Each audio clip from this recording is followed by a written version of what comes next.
This is Kenneth Bernard Domik, a self-described YouTuber just eating his way to the top. In this initial series, Making a YouTube Monster, the KBDProductionTV horror story, we will explore the beginnings of Ken's foray into YouTube. Through catalog footage, examples of his Jekyll and Hyde personality will be presented to you, the viewer. Hopefully over time, this will open the eyes of even his most loyal followers, as he has pulled the wool over your eyes for years. It should be noted, especially to Ken, that this is not defamation. Ken should know that the freedom of speech is protected under the Canadian Charter of Rights and Freedoms. While harsh opinions might seem defamatory in nature, the law usually leans toward the freedom of speech aspect. So to you, Ken, I state the following. These are my opinions.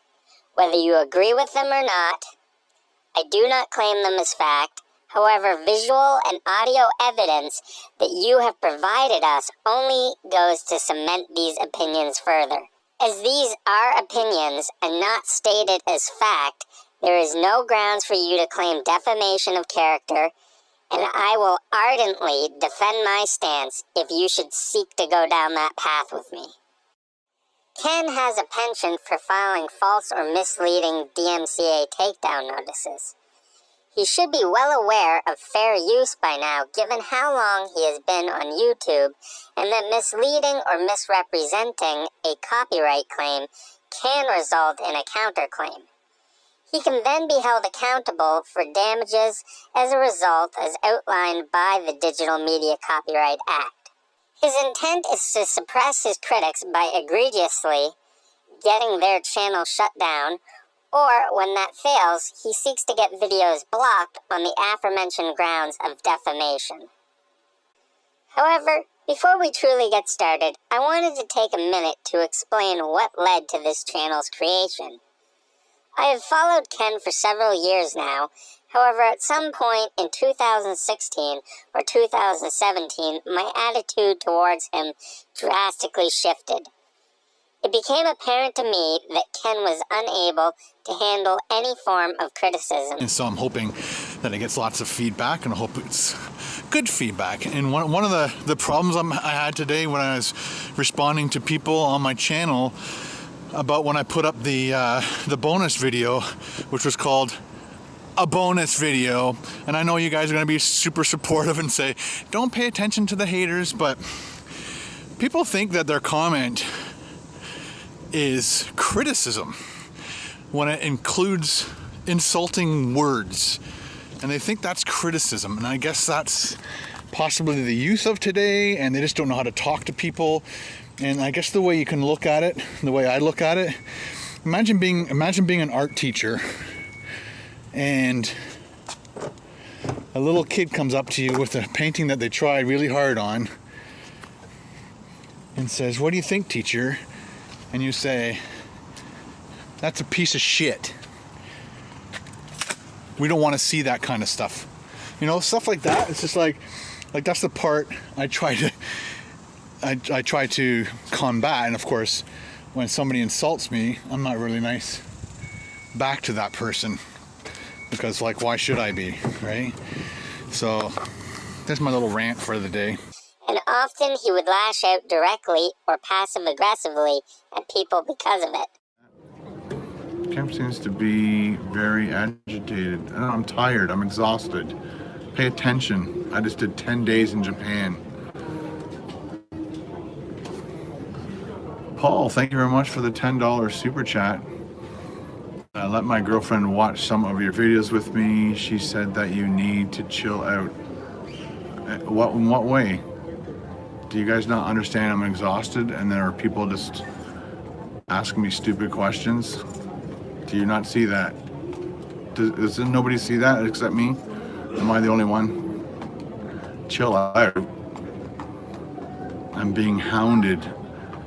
I'm wasting an hour. Sorry, I'm using an hour of my time to do a live show to talk to you guys, and I'm being harassed by immature little children.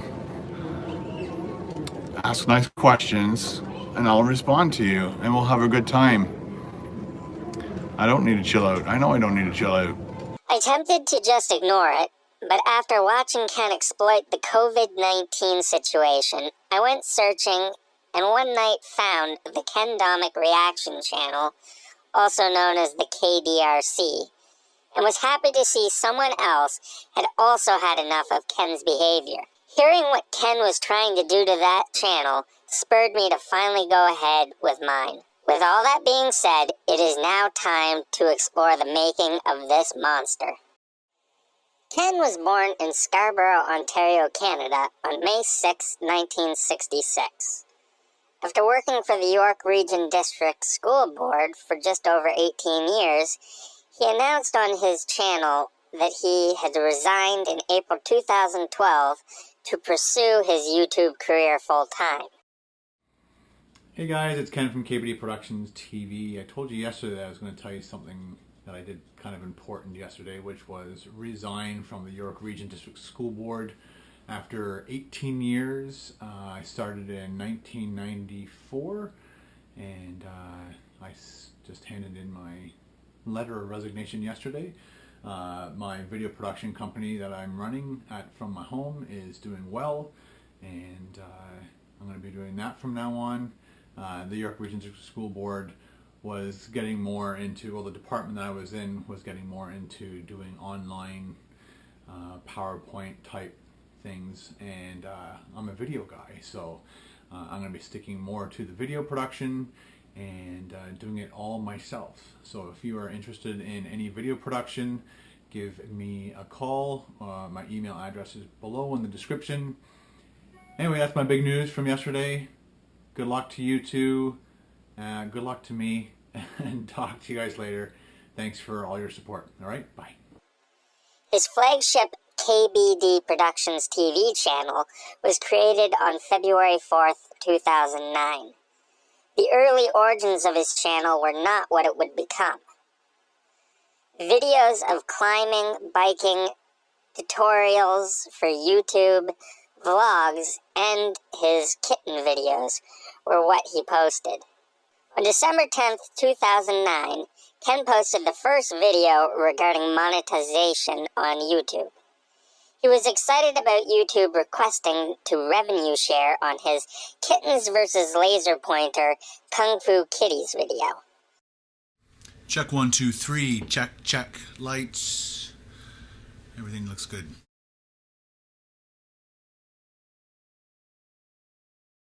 Hey, it's Ken from KBDProductionTV. How you doing? I got some great news.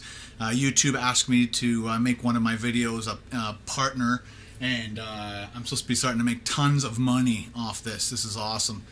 So one of my videos called Kittens and a Laser Pointer Kung Fu Kitties has got about, let's check,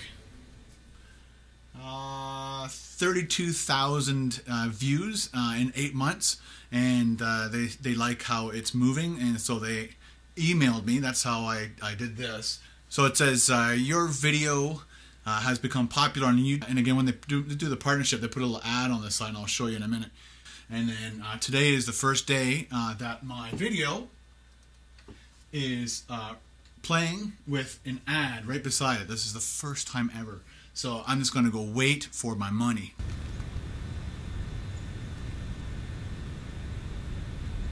It's been on there for about 6 hours. So, you know, out of what, millions of people are going to click on it, I'm sure I'm going to make billions of dollars. Because I'm sure it's going to be tons of money coming in.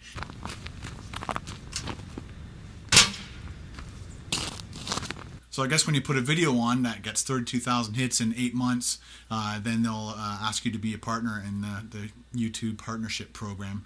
I know that some companies or some channels get 32,000 hits in a day just because of the content of their video or who they are in the YouTube universe. Anyway, so that's how I'm making my big bucks right now. through YouTube and the partnership program. It's only on one of my videos. I'm hoping that my channel, I've applied for a channel partnership, but we'll wait and see. And I want to get the banners and all that stuff that are supposed to come along with that. Anyway, I hope you enjoy this video clip, and I hope that your videos can get little ads on them too and start making the big bucks. If only you sincerely meant this, Ken.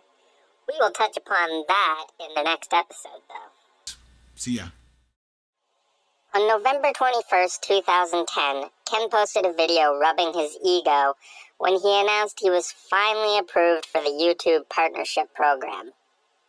What this meant was that he would now choose which of his videos he wanted to monetize, as opposed to having to wait for YouTube to ask him to revenue share.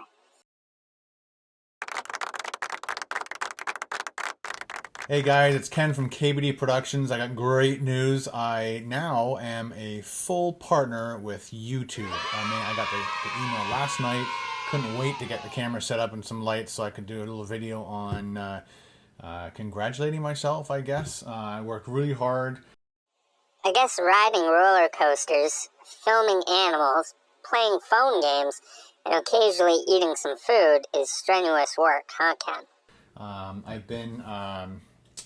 I've had this channel for about, I've had this channel since February 4th, 2009. I didn't put my first video on though until around April 1st, because I was just kind of like fooling around with designs and stuff. Anyway, so right now I have about 657,000 total uploaded views, and I have 789 subscribers. I'm not sure if that had any play in applying for a partnership or being accepted anyway, because I applied back in August, and I was sent a rejection letter, and there's my rejection letter right there. Basically they said at this time we're not interested in you. I guess initially YouTube rated you a would not recommend. Wonder how annoyed you were when they first denied you. That sucked. Then I applied again a couple weeks ago, October 30th. So October 30th I applied again, after you have to wait 2 or 3 months before you can apply again. And so this is my acceptance letter, and I have been approved. So now I can put a banner at the top, I can put a banner box on the side. I guess that's not called a banner box, it's called something else. What else can I do as a YouTube partner? Okay, so one of the cool things about being a partner is that you can pick and choose which videos in your whole list of videos can revenue share. So if you click on this button up here, your main channel button I guess, and go to My Videos, it'll come up with all your videos, as you know, and there'll be a button right here that will say Enable this video for revenue sharing. Here you go, enable revenue sharing. So if I wanted first snowfall or this time-lapse video I did, I click this button and it comes up with this kind of stuff, which you've seen before if you've been asked for revenue sharing. And again, revenue sharing and partnership are similar, but they're not exactly the same. Revenue sharing, you have to wait for YouTube to contact you, usually. I've never found a way of asking YouTube to revenue share a video of mine. So they've always asked me, and I was asked 11 times, actually 12 times. And but now that I'm a partner, every time I put a video on, I can right away put revenue sharing on it, which is great, because then when you first launch your video, all your subscribers hopefully will see your video, and you could possibly make revenue off that.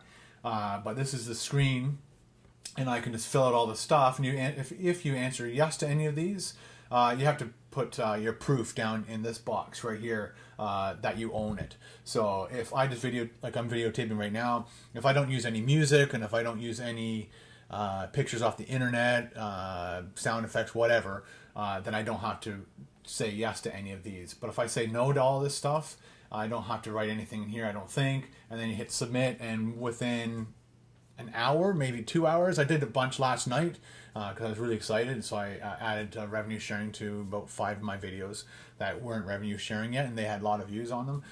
So I added revenue sharing, and this morning they all have the ads on them. I just decided to check. So anyways, that's my success story with the YouTube partnership program. I can't wait to put a banner up and personalize my channel a little bit better than it is already. I've got a lot of comments on the way it looks, so I'm not sure what I'm going to do to change it up. But anyways, check back some other time and you can see what I've done to my channel. Thanks a lot to all my subscribers and to all my friends. Friends are very important too. And so thanks to everybody, and thanks especially to YouTube. We'll talk to you later.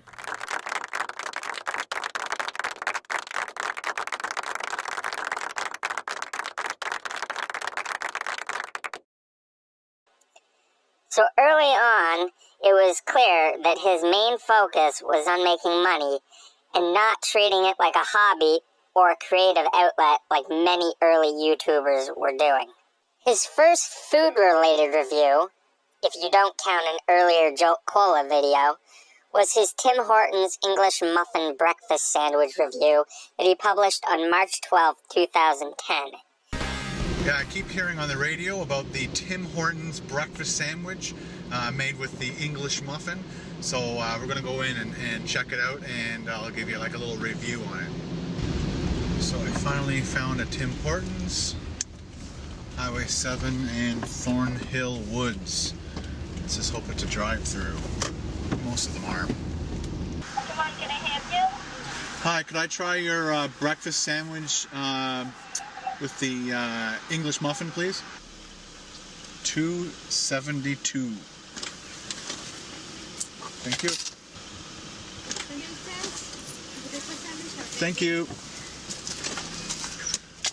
Now let's check out and see how this sandwich tastes. Here goes.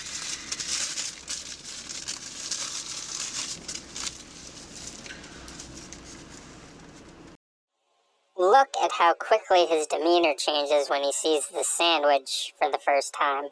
A little bit of bacon.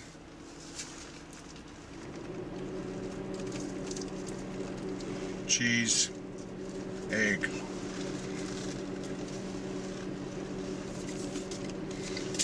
She didn't give me a napkin.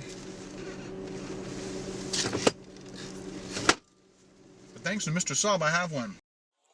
Was it really necessary, Ken, to passive-aggressively make a comment like you did? So what? She didn't give you a napkin. It happens. I guess the difference between this and the Egg McMuffin is that it's more like a scrambled egg. And again, they don't make anything there. It's made somewhere else.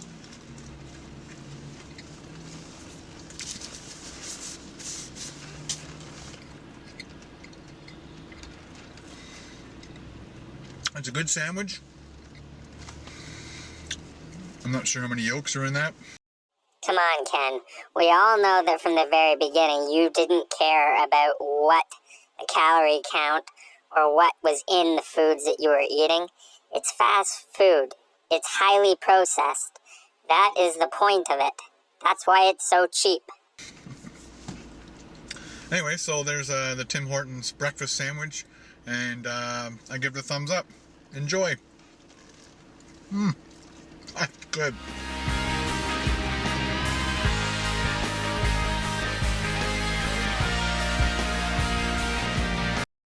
Subscriber be eaten, Ken? Come on. Sometimes it's better to say nothing at all than to try one of your forced sayings.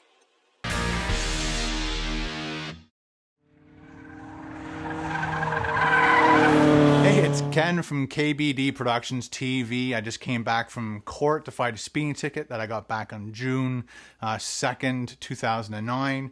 It's now October 20th, 2009.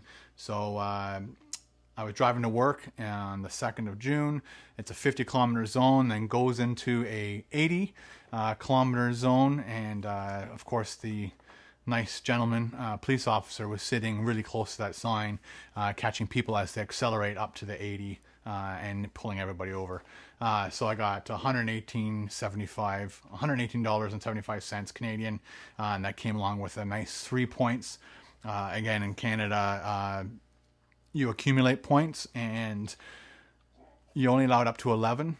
And then once you get to 11 points, then you have to go to see a government official and explain why you never are going to speed again, so they don't take your license away from you. I took it to court, and I had this whole thing worked up. I was going to tell the Crown, it's like the whole judge thing, right? So I was going to tell them and have this big story about, you know, the police officer shouldn't sit right at the 80 sign and nail people as they accelerate to 80.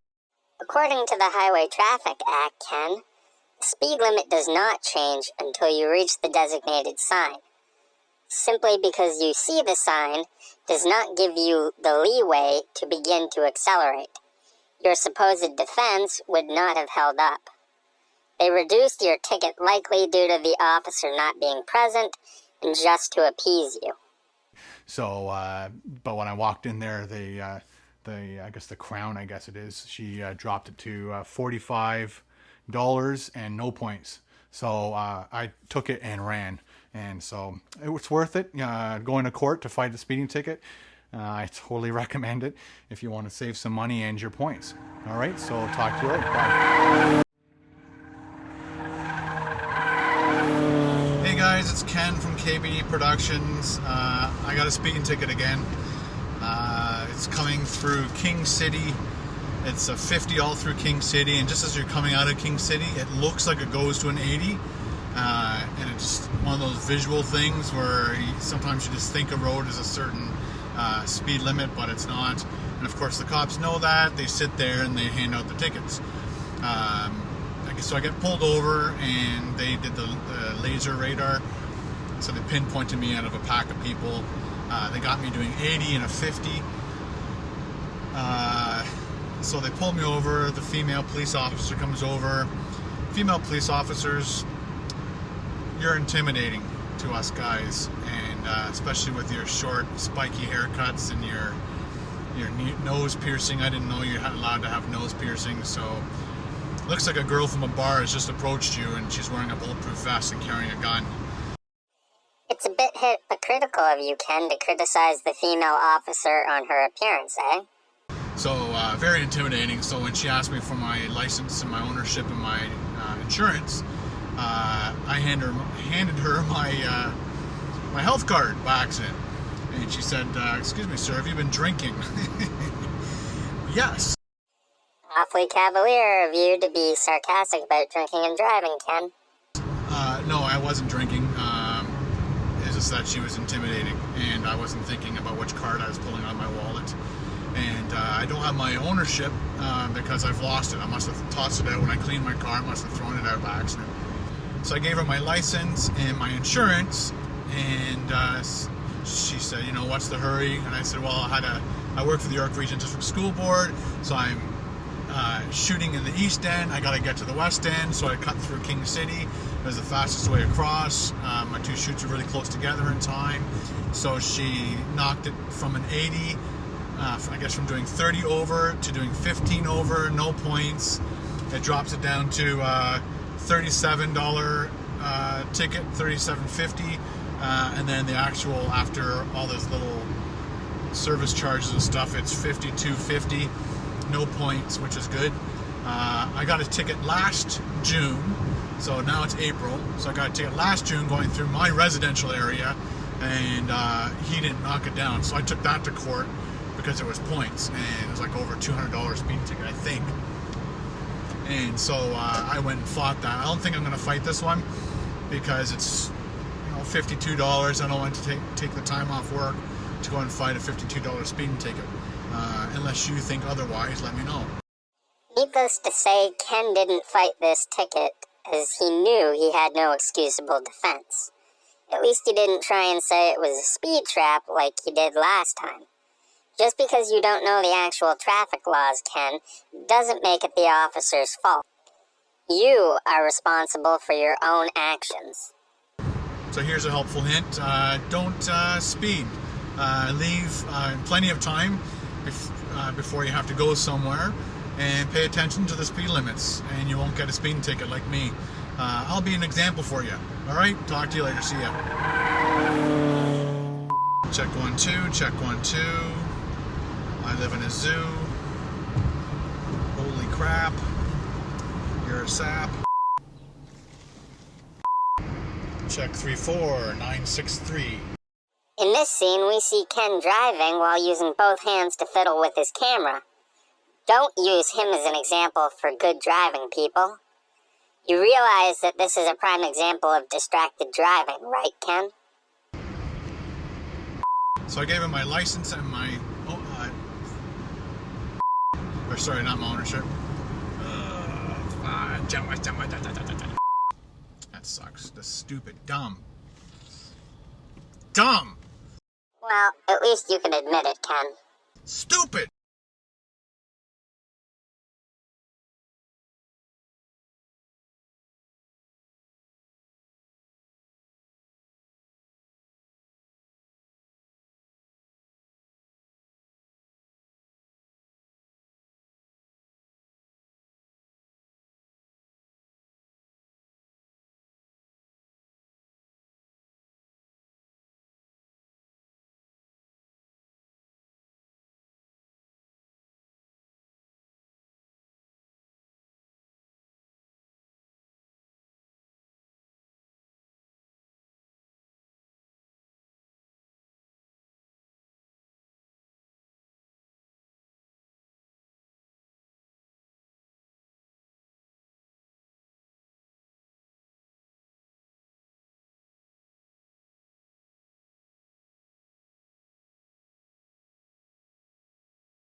I hope you liked it. I'd like to thank my buddy Kelly Pedersen for helping me put that song together. And then I put the video together and I used our faces and poutine. It was awesome. It's going to be on iTunes. Huge announcement. I am so excited. Links are in the description, maybe in a couple days. And don't forget to rock the poutine. Rockin' the Poutine was uploaded by Ken on February 16th, 2012. And as of today, has only garnered 18,905 views with 143 likes to 116 dislikes. Talk to you guys later. Don't forget to share. Hit the subscribe button. There's a little checkbox in the subscribe button up there that says when I upload a video, it'll email it to you. All right? Talk to you. Bye.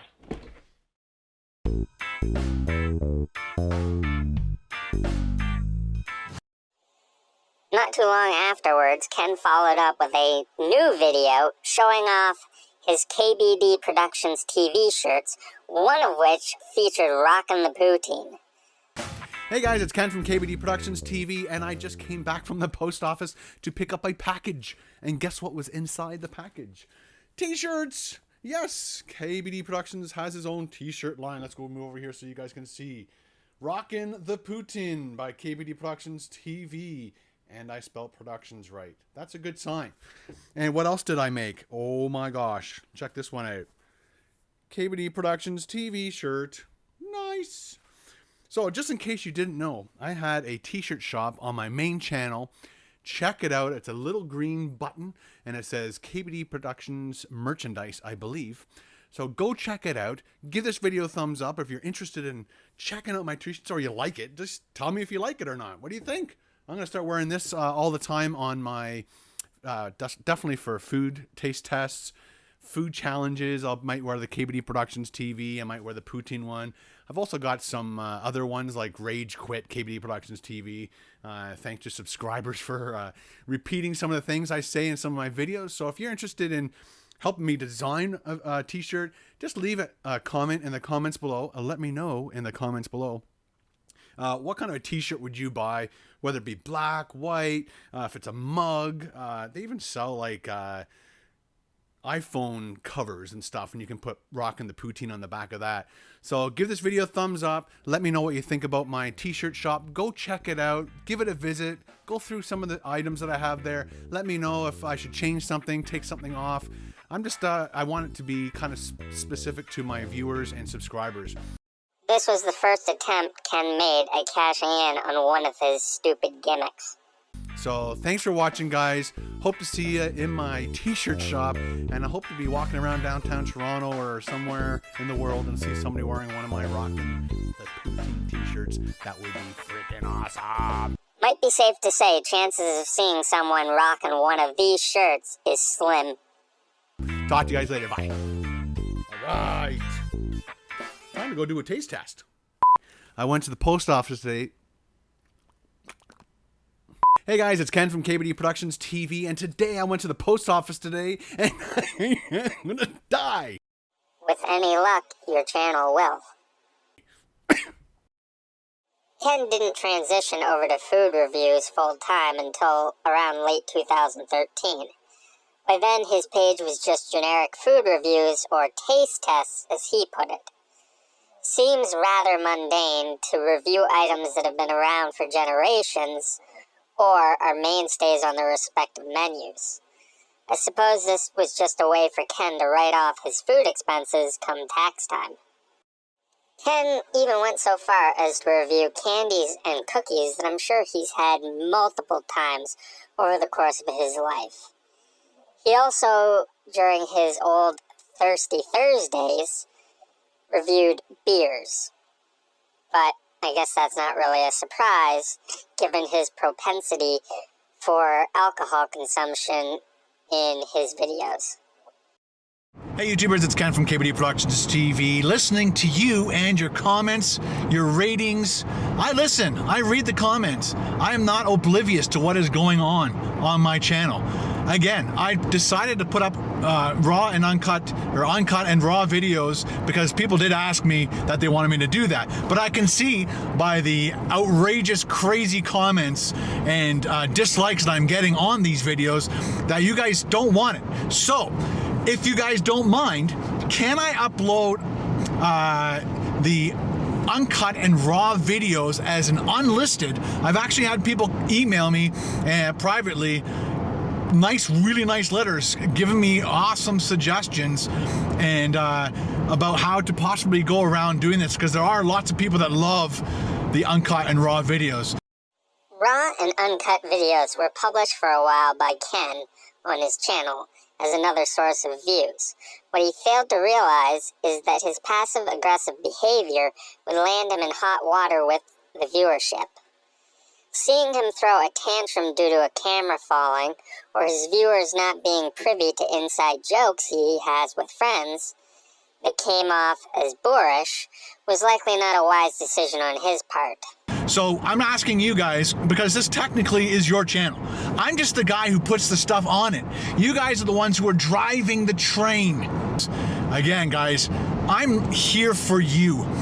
Just leave the comments. Try to be respectful in the comment in which you leave, and that way I will actually pay attention to it more.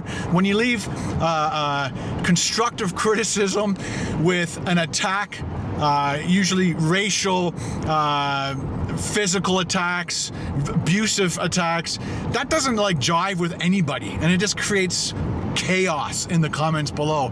Just leave your comment. I'll read it. And exactly what will happen is I'll go through and I'll say, okay, you guys don't want any more of this, or you guys don't want any more of that. You guys just want burger videos, then I will just give you burger videos. All right, guys, have a great weekend. I hope this solves a lot of problems. I hope you guys breathe in a little bit, breathe out all the negativity that you guys are smearing all over the channel. So I hope you guys appreciate me listening to you, trying to get some feedback from you guys, and not just do whatever I want, because it's my channel, but it's your channel too. So Ken, is it the viewer's channel or your channel? Just so I get this straight. You seem to have flip-flopped a bit. We all know that it is your money and none of it goes into the channel. It pays for your desired lifestyle. Really, you actually cut down the production value as you no longer do a dual camera setup just because you claim it is for the viewers or you appreciate the support doesn't mean it is sincere. If you appreciated your viewers, perhaps you wouldn't make threats of harming them or acting as though you are superior to them. Just a thought. And I want to do what you guys want me to do. All right, I know you can't please everybody. Everybody knows that, but I'd like to please at least 90% of the people who watch my videos. That would be fantastic. And I can do it through your comments and your likes. All right, guys? Thank you very much. I appreciate it from the bottom of my heart. Like I said, have a great weekend, and we'll talk to you soon. Bye. Just for you and just for you.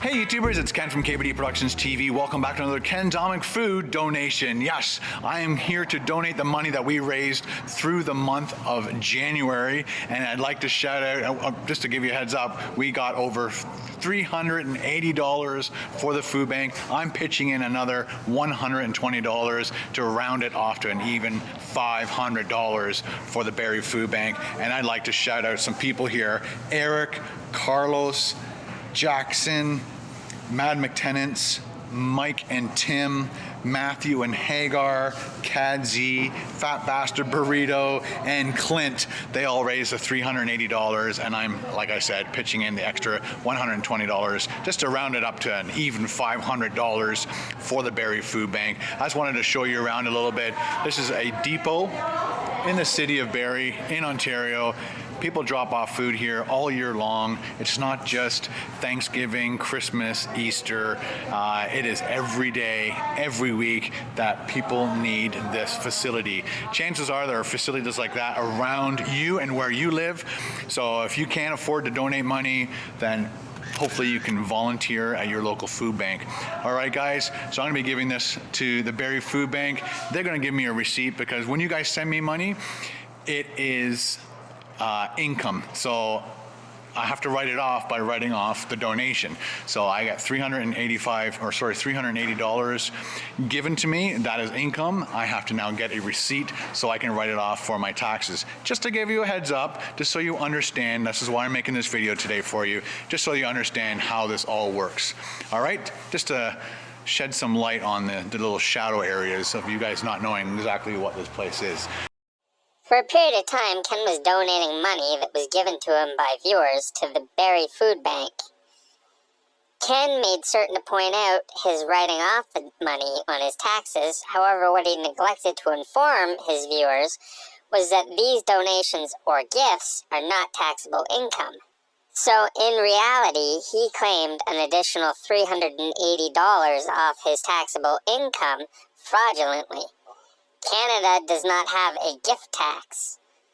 So all Ken did was shed light on how he goes about not paying his fair share. All right, guys, so once again, we're going to be doing the same thing every single month. All my Tuesdays pretty much are going to be dedicated to people who want to donate money to the Barrie Food Bank, and you guys get a shout out in those videos. And at the end of the month, I shout you out again, and this is where we'll be doing it, right here in front of the sign. If that sign's still there, they might move it. All right, guys, have a great weekend, and we'll talk to you later. Bye. So what have we learned from Ken's early days on the YouTube platform? All he had was dollar signs in his eyes from the get-go. He reviews generic fast food items that aren't unique. He gets angry if you criticize him, and then says it's fine for him to be an ass to you, even if you're being constructive. He blames his actions as the faults of others, and he finds ways to not pay his fair share when he is fined or given gifts. This is just an amuse-bouche of Ken and how he transitioned into a YouTube monster. In the next episode of this series, we will delve into how Ken used larger YouTubers to further himself, only to later cut them out of his YouTube life once they no longer served any purpose to him. We will also explore the CraveCon failure that Ken pretends never happened. I'd sincerely appreciate if you could subscribe to the channel, perhaps throw a like on the video, and leave a comment if you like down below. If you could share this with others, that would also be very much appreciated. I realize that it is truly the audience that makes a channel grow into what it can become. My intent is to get people to open their eyes to how Ken Domik manipulates his audience for his own benefit. If you have suggestions for potential topics for this series, please let me know in the comments or send me an email. I already have a number of ideas lined up, but perhaps I might have overlooked something. Also, if you have ever had any interactions with Ken, I'd love to hear about it. Thanks for watching.